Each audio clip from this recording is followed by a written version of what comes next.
عرض کرتے ہیں اللہ تجھے یاد ہے نا ایک رات جب میں بڑی دیر سے لوٹا تھا، لکڑیاں کاٹتے درخت تلاش کرتے مجھے دیر ہو گئی، میں دیر سے لوٹا تھا، نیت یہ کر رکھی تھی کہ دودھ سب سے پہلے ماں باپ کو پلاؤں گا، مالک جب میں لوٹا تو وہ بوڑھے تھک ہار کے سو گئے تھے، میری بیوی نے مجھے کہا کہ بچوں کو پلا دو، وہ سو گئے، تو میں نے کہا نہیں میرے ذمے ہے ان بوڑھوں کے دل کو ٹھنڈا کرنا، ان سے پیار کرنا۔ اللہ بیوی مانگتی رہی، بچے طلب کرتے رہے، میری ٹانگوں میں گھومتے رہے، بار بار آتے رہے، اور میں نے دودھ نہیں پلایا۔ اے مالک فجر ہو گئی، آفتاب طلوع ہونے کا وقت آ گیا، پر میں نے ماں باپ کے بیدار ہونے کا انتظار کیا۔ اے اللہ وہ جب اٹھے تو ان کی آنکھوں میں جو میرے لیے دعا تھی اور ان کے سینوں میں جو میرے لیے کرم تھا، اگر تیری بارگاہ میں وہ نیکی قبول ہے تو مالک پھر رحم فرما، نہ اس مشکل سے آسانی عطا فرما۔ سنو سنو، رسول کریم صلی اللہ علیہ وسلم فرماتے ہیں کہ اس بندے کی دعا مکمل ہوئی تو پتھر تھوڑا سا سرک گیا، اور اتنا سرکا کہ آسمان نظر آنے لگا۔ جس نے ماں باپ کو منایا ہے، ان سے پیار کیا ہے، پھر یہی بات وسیلہ بن جائے گی رب کے ماننے کا، پھر یہ وسیلہ بنے گی، اللہ اس سے مان جائے گا۔ پھر رسول کریم صلی اللہ علیہ وسلم فرمانے لگے، دوسرا بولا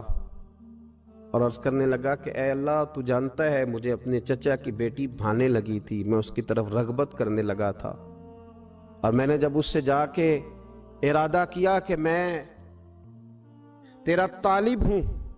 تو اس نے مجھے کہا کہ پہلے 100 دینار لاؤ۔ بانا تو اللہ میں نے مشقت کر کے 100 دینار جمع کیے، اور جب میں پوری طرح اس پر حاوی ہو گیا، وہ میرے قبضے میں آ گئی اور گناہ کا میں نے ارادہ کر لیا، تو اس عورت کے منہ سے ایک جملہ نکلا کہ اللہ سے ڈر۔ اے مالک وہ میرے قبضے میں تھی، اے اللہ میں گناہ پر قادر تھا، میں چاہتا تو گناہ کر لیتا، لیکن جب اس نے تیرا نام لے کے کہا نا کہ اللہ سے ڈر، اللہ میں ڈر گیا، میں اسے چھوڑ کے آ گیا۔ اگر تجھے یہ بات پسند ہے تو پھر نکال دینا اس مشکل سے، پھر کر دینا کرم۔ اللہ میری بھی تو چڑھتی جوانی تھی نا، میں بھی تو سب کچھ کر سکتا تھا، پر تیرے لیے، تیری خاطر میں لذت گناہ سے باز رہا، تو اللہ تو رحمت فرما دے۔ حضور فرماتے ہیں اس کی دعا مکمل ہوئی تھی کہ پتھر تھوڑا اور سرک گیا۔ پھر تیسرا بولا اور اس نے بول کے کہا، اے اللہ ایک مزدور کو، ایک دیہڑی دار کو، ایک غریب کو میں نے کام پہ رکھا ہوا تھا، یہ تیرا اور میرا راز ہے اللہ۔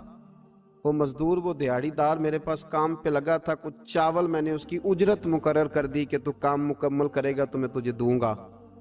اور جب اجرت لینے کا وقت آیا تو وہ بگڑ کر ناراض ہو کر چلا گیا، میں اسے ڈھونڈتا رہا، وہ مجھے ملا نہیں، میں نے اس کے چاولوں کی قیمت کاروبار میں انویسٹ کر دی، اس کا تھوڑا سا سرمایہ پر میں نے کھایا نہیں،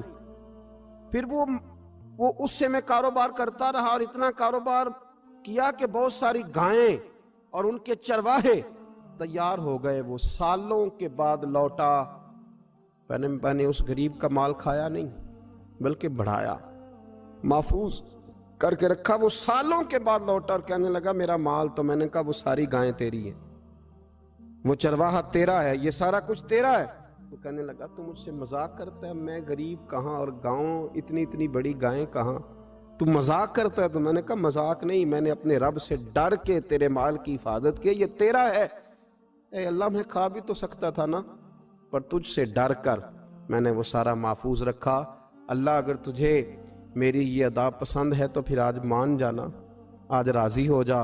اللہ کے رسول فرماتے ہیں اس کی دعا مکمل ہوئی تھی کہ پتھر لڑکا اور ان کے لیے رستہ بن گیا، وہ باہر آ گئے، تو حضور نے ہمیں بتلایا کہ وہ تمہاری نیکیاں جو چھپی ہوئی ہیں، وہ تمہاری نیکیاں جو تم نے خالص اللہ کی رضا کے لیے کی ہیں، ان نیکیوں، ان اعمال کا وسیلہ بھی تمہارے رب کے ماننے کا ذریعہ بن جائے گا، اس کو منایا جائے، اس کے حضور حاضری دی جائے، اس سے بخشش کا سوال کیا جائے،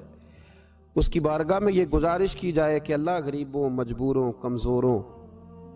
اور ان لوگوں کے صدقے جو اللہ رستہ دیکھ رہے ہیں کہ رستہ کب کھلے گا، جو تیری بارگاہ کرم کے سوالی ہیں، ان کے صدقے تو رحم فرما، تو کرم فرما۔ تو میرے عزیز، ایک اور بات جو اللہ کو منانے کے لیے ہمیں ہمارے پیارے رسول صلی اللہ تعالی علیہ وسلم نے بتلائی کہ جب انسان بہت زیادہ عاجزی کرتا ہے نا، بہت زیادہ عاجزی، تو پھر بھی اللہ مان جاتا ہے۔ جب وہ اس کے حضور بہت عجز کا اظہار کرتا ہے، بہت زیادہ عجز کا اظہار کرتا ہے، وہ ڈر جاتا ہے اس سے۔ وَلِمَنْ خَافَ مَقَامَ رَبِّهِ جَنَّتَانِ، فرمایا جو میرے سامنے کھڑے ہونے سے ڈرے گا میں اسے 2 جنتیں عطا کروں۔ حضرت بابا فرید الدین مسعود گنج شکر بابا صاحب رحمت اللہ علیہ فرماتے ہیں کہ ایک نیک نوجوان تھا، دن کو روزہ رکھتا، رات کو نماز پڑھتا، پر اللہ سے ڈرتا پھر بھی بہت ہی زیادہ تھا، بڑا ہی ڈرتا تھا۔ موت کا وقت آیا تو ماں ہی تھی بس اس کی، تو ماں سے کہنے لگا اماں تو میری ماں ہے، میرے ساتھ 3 وعدے تو کر۔ اس نے کہا پتر تو بتا، آخری ہجکی لے رہا ہے اور اس غریبنی ماں سے تو وعدہ لے رہا ہے، بتا کیا وعدہ ہے؟ تو عرض کرنے لگا اماں جب میں مر جاؤں نا تو میرے گلے میں رسی ڈال کے تو مجھے گھمانا گھر کے صحن میں، اور لوگوں کو کہنا جو رب کی نافرمانی کرے اس کا یہی حال ہوتا ہے۔ یہ اعلان کرنا جو اللہ کے نافرمان ہوں ان کا یہی اشر کیا جانا چاہیے۔ اور اماں پھر دوسرا وعدہ کر، میرا رات کو جنازہ اٹھایا جائے، میں نہیں چاہتا کہ کسی کے منہ سے یہ لفظ نکل جائیں کہ وہ دیکھو اللہ کا نافرمان جا رہا ہے، رات کو میرا جنازہ اٹھانا۔ اور اماں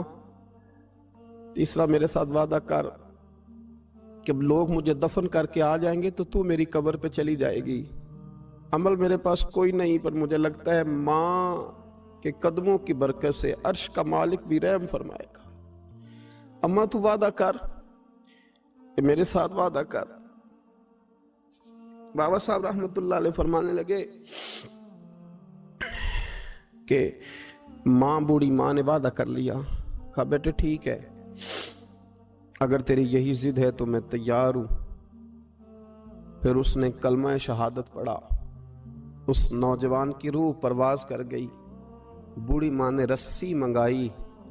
تو وَلِمَنْ خَافَ مَقَامَ رَبِّهِ جَنَّتَانِ، جو ڈر جائے، اس نے تو کہا تھا نا کہ رسی ڈال کے گھمانا اور کہنا یہ اللہ کا نافرمان ہے، اس کا یہی اشر ہونا چاہیے تھا۔ لیکن جب ماں گلے میں رسی ڈالنے لگی تو گھر کے ہر کونے سے آواز آنے لگی، خبردار یہ رب کا دوست ہے، اللہ کے دوستوں کے ساتھ اس طرح کا معاملہ نہ کیا جائے، اسے چھوڑ دیا جائے۔ اور کہا تمہیں کچھ بھی اور کرنے کی ضرورت نہیں ہے، یہ تو رب کا دوست ہے اور رب کی بارگاہ میں حاضر ہو گیا۔ کچھ کوئی بندہ کہے گا کہ یہ تو ایک بابا فرید کا سنایا ہوا واقعہ ہے، سنیے، بخاری میں حدیث ہے، نبی پاک صلی اللہ علیہ وسلم نے فرمایا، حضرت ابو ہریرہ رضی اللہ تعالیٰ عنہ راوی ہیں، حضور فرماتے ایک شخص مرنے لگا تو اپنے بچوں سے کہنے لگا کہ میں جب مر جاؤں تو مجھے جلا دینا، اور پھر میرے جلے ہوئے وجود کو پیس دینا، پھر مجھے ہوا میں اڑا دینا۔ پتر مجھے اڑا دینا، مجھے بڑا ڈر لگتا ہے، اگر رب نے مجھ سے حساب پوچھا تو میں قابل نہیں ہوں، اڑا دینا مجھے ہواؤں میں۔ اگر اس نے مجھ سے عذاب لیا تو حساب لیا تو بڑا سخت حساب لے گا۔ حضور فرماتے ہیں، بخاری میں موجود ہے، اس کے بچوں نے اسی طرح کیا، اس کے مرنے کے بعد اسے جلایا، ہوا میں اڑا دیا۔ اللہ کے محبوب فرماتے ہیں رب کریم نے حکم دیا زمین کو کہ اس کے ذرات کو جمع کرو، زمین نے ذرے جمع کیے، خدا نے حکم دیا تو اس کا وجود پھر سے اسی شکل میں آیا۔ تو رب کریم نے فرمایا یہ جو تو نے وصیت کی تو کیوں کی؟ اللہ جانتا ہے کہ نہیں جانتا؟ یہ کی تو کیوں کی؟ تو رو پڑا، کہنے لگا اللہ میرے اندر تو طاقت نہیں تھی تیرے سامنے کھڑا ہو کے حساب دے سکوں، تجھے منانے کے لیے تیرے خوف سے ڈر گیا، میں ڈر گیا۔ اگرچہ ہمارے بزرگوں نے لکھا ہے کہ آج یہ وصیت کرنا، اس رنگ میں یہ طرز اختیار کرنا درست نہیں، لیکن آپ غور فرمائیے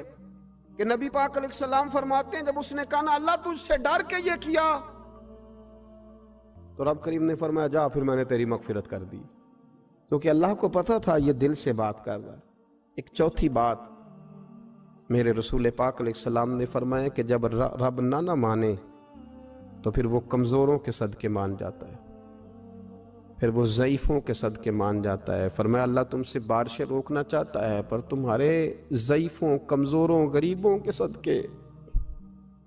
مجبوروں کے صدقے وہ تم پر بارشیں برساتا ہے۔ حضور فرماتے ہیں رب اشغاذا اغبر لو اقسم علی اللہ لا برا۔ کچھ ایسے لوگ ہوتے ہیں کہ ان کے بالوں میں خاک پڑی ہوتی ہے، چہروں پہ مٹی الجھے ہوئے ہوتے ہیں، لیکن اگر وہ اللہ پہ قسم کھا لیں تو اللہ ان کی قسم بھی پوری کر دیتا ہے۔